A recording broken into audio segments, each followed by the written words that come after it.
Yeah, you're right. And when you mention a young centre-back, it's an unforgiving position like goalkeeper. We know that. So you look at young Euro, doesn't really follow in on the first goal, the overlap on the second goal. That's something he should read and something he should see.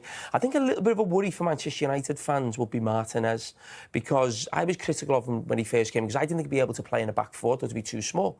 But he had a really good first season. Now, in some ways, you think he's actually perfectly suited to a back three. You know, he can step out with the left foot. He's got two bigger players alongside him.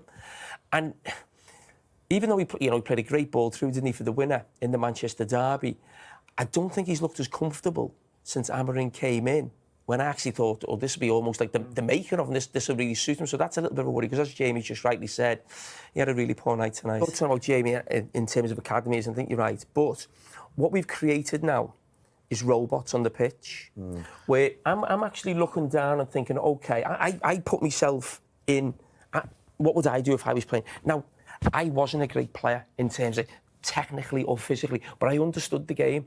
And some of the things that went on that pitch, I wouldn't have allowed to happen if I was in a Tottenham shirt. Now, what you've got is, you've got a manager on the side of the pitch. It's his style of management. There's different ways of doing it. He doesn't give any instruction on. So I'm thinking, the manager's told you've got a certain way of playing that you've worked on since he come in, but someone has to get hold of that game and say, we're doing something different. Not be looking for instruction and not keep doing the same thing that the manager's told you to do. You have to say, no, we are changing for the next 5 or 10 years. I think it was a one-off game, yeah. But I think Tottenham supporters are going home tonight thinking, that could have been Chelsea, that could have been Brighton. It's the fact that this has happened before. It's not a one-off when you go, it's a great game.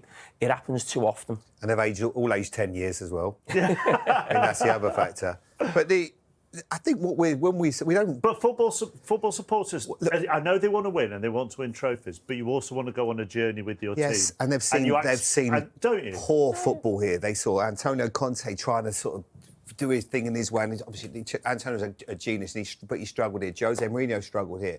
Nunes struggled here, and now they've got the complete, opposite of that. And it is a joy, and we like watching it. But I think our frustration comes from, when he talks about this, what we're going to do and things like that, I totally get that. If you've got Romero and if you've got Van der Ven and you've got Udogie and you've got Porro as your back four regular, but when you're having to change that and a new goalkeeper, there has to come a time when you go, maybe we're just going to tinker it today. Yeah, just tinker it a little bit and let's not play in the fashion that we do, because it is going to cost you, like in the saying.